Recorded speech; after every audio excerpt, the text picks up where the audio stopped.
Okay. Starting off, this battle against Maxie. The fate of Lava Ridge Town at stake. Here we go. Maxie, or should I say Maxie from Team Magma, and the girly man himself, Tabitha. Let's get this started. Mightyena and Camerupt. Mightyena is armed with Takedown, Swagger, Scary Face, and Taunt, whereas Tabitha's Camerupt is armed with Takedown, Amnesia, Focus Energy, and Rock Slide. Both of them have Takedown to start out. However, luckily, despite Intimidate on Mightyena, Metang has Clear Body, so you don't have to worry about that. So, I'm gonna be honest here, this is actually my second take of this battle because the following clip that I'm about to show happened. Use Confuse Ray. Plus it's got Air Cutter, which will hit both Pokemon in a double battle. So all in all, this thing is trying to be a jerk. However, luckily, Steven does not have anything that is weak to flying. What? That counted as a loss? How come it doesn't count as a loss for them? Tabitha was down! Tabitha lost all his Pokemon, or her Pokemon, or its Pokemon. How did that count as a loss? That is my second time losing a battle that I've had here. Actually, third. I had a failed take with Watson that I actually couldn't find that I wanted to include, though. But anyway, I shouldn't ramble here. I should probably just take out something really, really quick while I still can. So we'll just do a nose laser. And I like how the animation's actually stretched to fit a double battle, so it's actually hitting the Pokemon that you're attacking. How did that not beat it, really? I guess Intimidate lowered it, though, but still, that shouldn't have had that big of an impact. But anyway, so that failed take with Watson was actually kind of funny. What happened was I missed every single turn. I either missed or couldn't move due to paralysis, and he beat me before I even got to attack him once. It was so terrible. I wanted to post it though because it wasn't that long. It was like a minute of him just utterly destroying me though, but I did have a take of Watson where I didn't even get to attack once because I either missed or was stuck paralyzed every single turn. And as you see there, Metang is really, really good. It was able to take down Mightyena, finishing what we started. So now Maxie is going to send out Crobat, his second Pokemon, with Confuse Ray, Air Cutter, Mean Look, and Wing Attack. The main strategy of this thing is that it's going to try to trap you with Mean Look and then use Confuse Ray on you so that you can't switch out to get rid of it. Unfortunately for us, Teddy is paralyzed. Teddy is confused, and on top of that, Teddy's attack has been lowered, so I'm not really thinking that it would be wise to do this, though. But while I'm switching out to another Pokemon, I want to show you his Pokemon. He has Metang here, which is a new Pokemon we haven't seen before, and this is a boss fight, though, but we can't get Metang until the after game, so I'm not going to go over it in its evolutionary family yet. But you see it as Light Screen Psychic Reflect Metal Claw. He has Skarmory here with Toxic Aerial Ace, Protect, and Steel Wing. That actually isn't a bad moveset competitively. I mean, granted, Spikes might be better, though, than Protect. It's still really good. And then we have Aggron here with Thunder, Protect, Solar Beam, Dragon Claw. I'm really hoping this thing's going to get some screen time because I really do want to show that thing in action. Unfortunately, we can't switch to Steven's Pokemon with one of our own. That's how a rotation battle works. We have only our 3 Pokemon, Steven has only his 3 Pokemon, and then on top of that, Tabitha and Maxie have to play by the same rules. So if we take out all 3 of Tabitha's Pokemon, Maxie is all on his own. So we have that to worry about. But lucky for us, Metang is actually a pretty good Pokemon for him to lead off with in this fight because it's pretty effective on what he's got. I mean, it's not affected by those Intimidates, it beats the Poison-type Pokemon you're going to be having in this fight, so it's not bad. What do I want to do? I'll just do Takedown to be absolutely sure that I take out this Crobat this turn, and then maybe Metang can focus on whatever else comes out. And how did I not beat that? Come on! Crobat's defenses are not that high. Oh well, Metang will finish it. I probably should have just attacked Camerupt with Dragon Breath or something. Oh well. So, we're now down to... Wow, Teddy grew a level. We're now down to Maxie's final Pokemon. So Maxie is going to go down before Tabitha's even lost one. He also has a Camerupt. This one with Earthquake, Amnesia, Rock Slide, and Takedown. Due to Earthquake, it's a lot more threatening than Tabitha's, since it gets same type attack bonus with that. So I'm going to be focusing primarily on hopefully paralyzing this. I don't really want to have Sing on my Altaria much longer, just because, you know, it kind of sucks, though, having that there. But there is something that I do want to bring up. There was a suggestion in a comment a few videos ago that I thought was really good, and that was that... Thanks for beating me. That was that Teddy actually gets walled by... Its strategy of Hyper Beam gets walled by Steel and Rock types a lot. There's a TM coming up in a few towns Brick Break, which is a good fighting move that also gets rid of Reflect and Light Screen. That would be a good move to give Teddy, though, because it could actually do something against the Pokemon that would normally wall it. Wall it. That sounds kind of funny. But, that's mainly what I just wanted to point out, though, because that is actually a good strategy, and I really think the guy who pointed that out. But it's kind of funny as I could actually attack Metang, though, but do I want to do that? Not really. I'm just going to use Double Kick on Camera Up and hope to take it down. And I did! Okay, not bad. So I guess Tabitha is going to get to fight with a teammate a bit longer. I like how the girly man is better than the legendarily bad voice. Like I said, though, Maxie used to actually be, to me, kind of a cool villain. I thought he was actually pretty badass, and he was just actually kind of a threatening villain for Pokemon standards. And I really liked how he looked, but his Maxie from Team Magma voice in the anime just kind of made him a joke for me, though, so I can't really take him seriously anymore. Because he just sounds so hilarious. I'm gonna hope that I'm gonna hope that Metang attacks Camera Up, though. But anyway, Golbat. I should have talked about this sooner.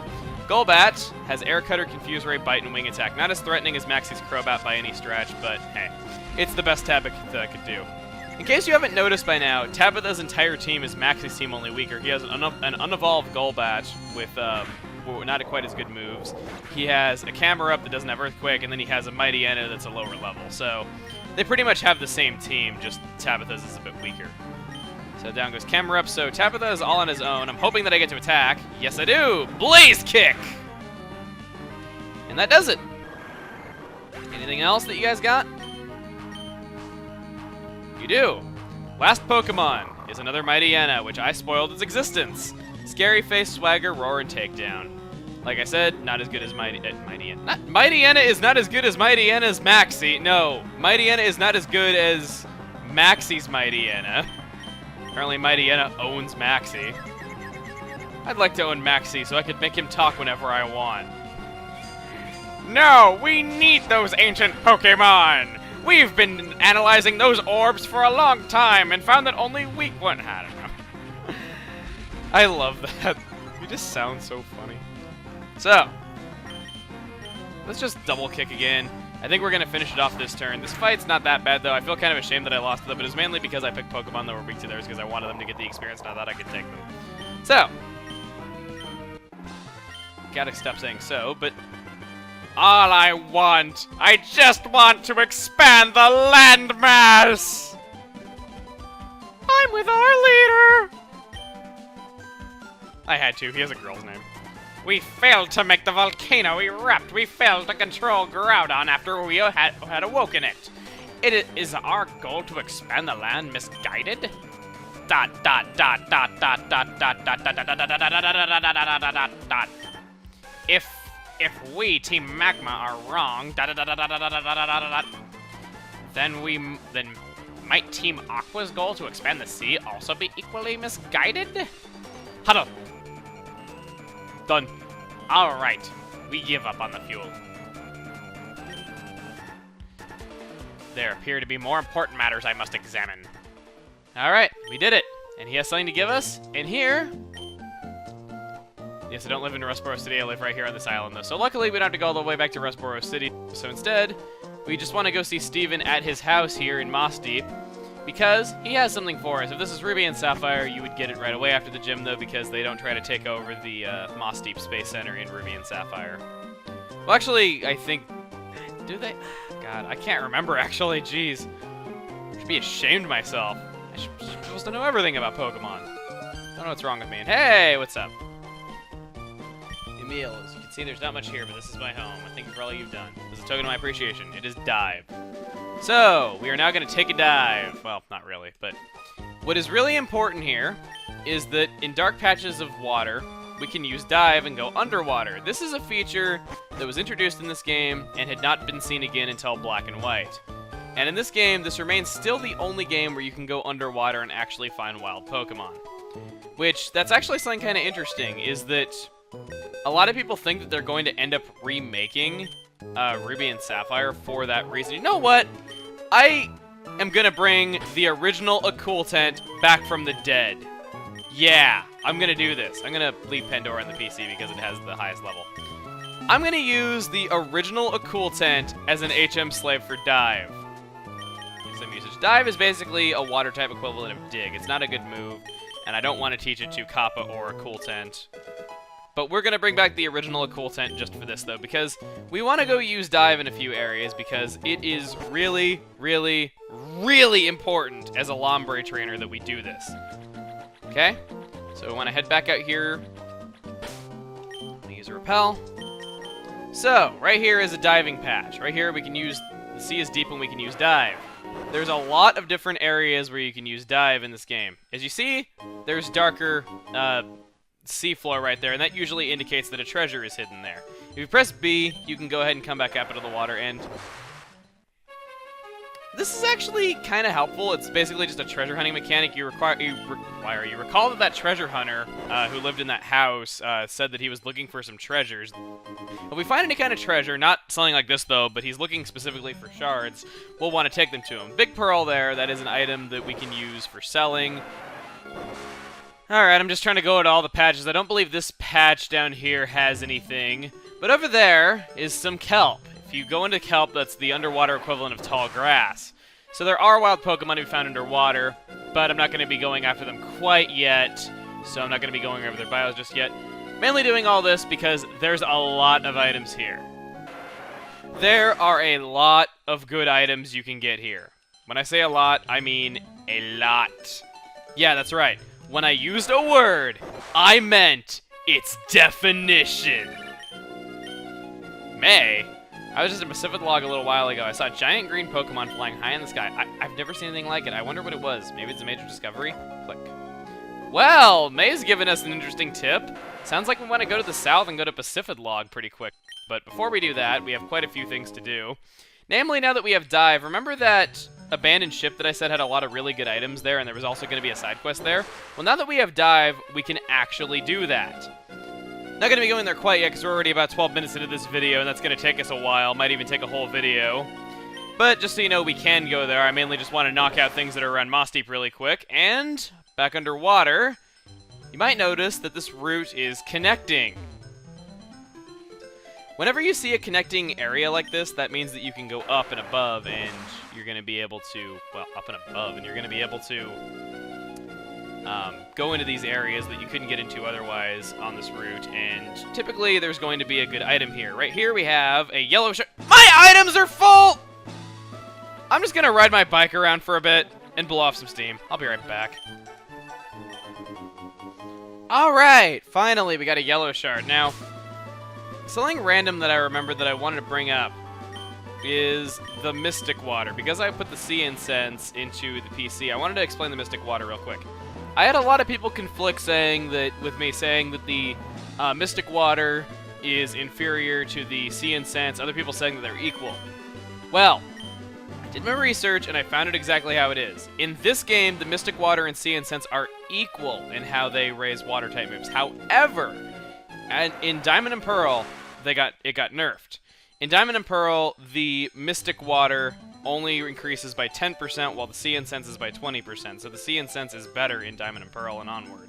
But in this game, they are identical, so there really is no worry to having it, though, because obviously I'm not trying to breed to get into Azurill, so there really is no reason for me to want to have that stuff-ish. Anyway. So, where else can I dive around here? Is there anywhere else that I can dive? Like, yes, okay. Now I'm just gonna pray to Arceus there's seaweed here so I can go over the wild Pokemon you can find underwater. Wow, I got my wish! First new Pokemon we can find here is Chinchou, a water electric type. Chinchou is kind of unusual, has unusual typing, good typing, and it's good at using moves like, it can have Confuse Ray and Thunder Wave on the same Pokemon, so it's good in that regard. There we got a green shard. Its evolved form, Lantern, it evolves in the level 20s, it's not too bad to get up to its requirement to evolve. Its stats just aren't that good, though. Our next new Pokemon here is Clamperl, which is a very defensive water type. Now, I'm not going to go over the evolutions of this thing because it can evolve into one of two Pokemon, because the two Pokemon that it evolves into are a major part of a later side quest, so I'm not going to go over this quite yet. But it's really defensive, though. I personally don't like it, though, especially because you have to have Dive before getting to it, though, so that means you'd already have a water type if you could cross the water and use Dive. So I kind of find it a bit unnecessary. But the third new Pokemon here is Relicanth, a water rock type that's very defensive. Typically, bulky water is, you know, pretty fair game, though. However, water rock is not nearly as good of a type as water ground. But regardless if you are going to use this on your team or not, even though it only appears 5% of the time, you want to find a Relicanth and catch it. Trust me on this. You want to catch one. It will become very important later on in the game. And because of that, I'm going to hopefully go look for one and find one. What do you mean I'm going to hopefully go look for one? What? I'm not entirely sure if I can send the impulses from my brain to my hands to make my character on the screen look for one. I don't know anymore. Let's just cut till I find one because it's only a 5% of the time, and there's no way that I'm going to find one before then. And would you just run into a Pokemon already? Jeez. I've covered how many squares? Yes, there we go. Okay! I finally found a Relicanth.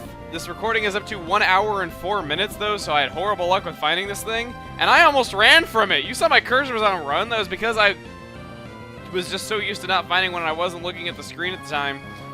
And yeah, I almost ran from it. So we're going to go ahead and use Fake Out on this thing just to get in some free cheap damage, and then I'm probably going to follow up with an Ice Beam. If you have a Dive Ball, which you can get now, that works really well. Net Balls work well too because it works well on water Pokemon, but Dive Balls are especially good for when you're underwater. And that's actually something kind of interesting. A lot of people think that a Ruby and Sapphire remake is on the way because the Dive Ball in Diamond and Pearl, because you couldn't go underwater, it was changed so it would be while you were surfing, not while you were diving, that it would work.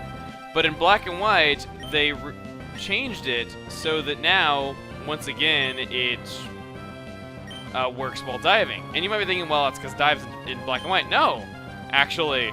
Even though dive is in Black and White, it's not used to find wild Pokemon. There's not any kelp underwater in Black and White like there is here. So that means that they changed its use back to how it is in Ruby and Sapphire without it actually having any purpose outside of the Hoenn region. So that leads a lot of people to believe that a remake of Ruby and Sapphire is on the way. And there's actually another reason why that's believed that I think is really, really plausible that we'll be getting into, I think, in like 2 or 3 more videos. It's in an area called Shoal Cave that we can go to now. But I don't want to go there yet. And God, can I just catch this thing already? I know this thing has a tough catch. You know what? Let's throw a Pokeball. When all else fails, use a Pokeball. Because it always freaking works. 1. Dang it! I was so hopeful. Like, it actually shook. I thought... Oh! Oh, wait, never mind. It has Rockhead, so it's not going to... No, it does. It doesn't have Rockhead? Okay. And yes, I want to use next Pokemon. Okay. Let's have Teddy go out there and tank it. Okay. And I keep getting it wrong that Teddy is a girl. I know, I keep getting comments saying, like, Teddy's a girl, Chugga. I know, but it's named after my male cat. It's confusing me, okay? 1, 2, 3... Ah!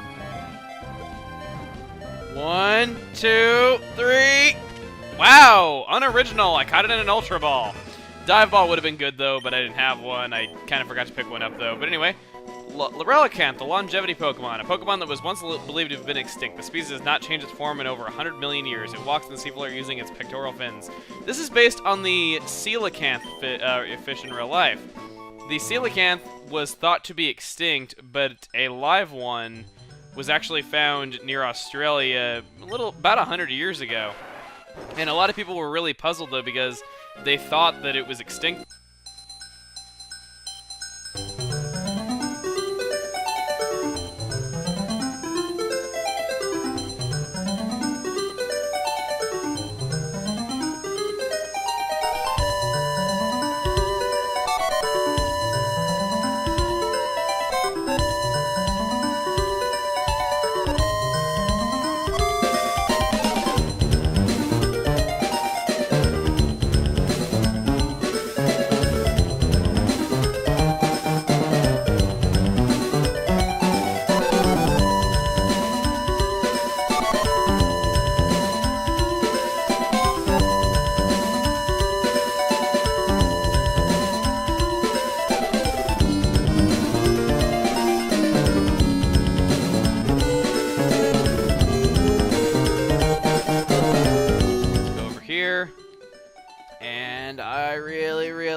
to reach this light flittering down from above, because I know this is the last place I haven't explored, and it's gonna have the shard. Come on! No! Random encounter!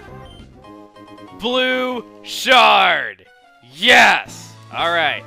Now that I have the blue shard, meet you guys over by the treasure hunter in the next episode. No, I'm kidding.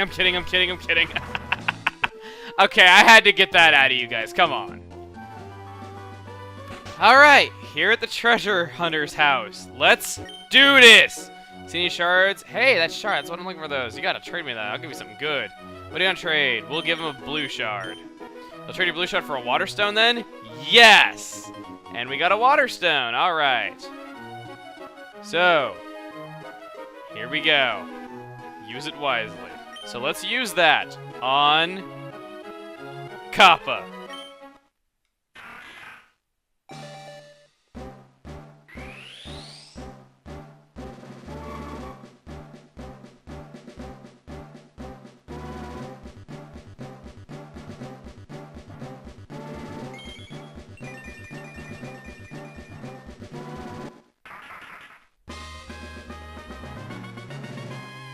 There we go. Our whole team is now fully evolved. Now, I am fully aware that I'm not going to get Hydro Pump because I evolved it at this level. But it doesn't really matter to me that much, in all honesty. I'm not hurting by that too much, to be perfectly honest, though, because I wasn't going to use Hydro Pump. I'm fine with just Surf. Surf isn't as powerful, but it doesn't miss as much, though, and I kind of have horrible luck with accuracy, especially when recording those. So in all honesty, I was never planning on getting Hydro Pump, so I'm perfectly fine with having Surf. I'm pretty sure there are ways that you can get moves with heart scales on Pokemon that have stone evolutions that you won't get otherwise, but yeah. But anyway, now that we're done with all this, I'm gonna go ahead and end this video off here. So next time on Pokemon Emerald, now that we are done here, we are going to be going around, doing some things that we can do now that we have Dive, and possibly heading off to Pacific Log Town, like May was telling us to. See you guys then.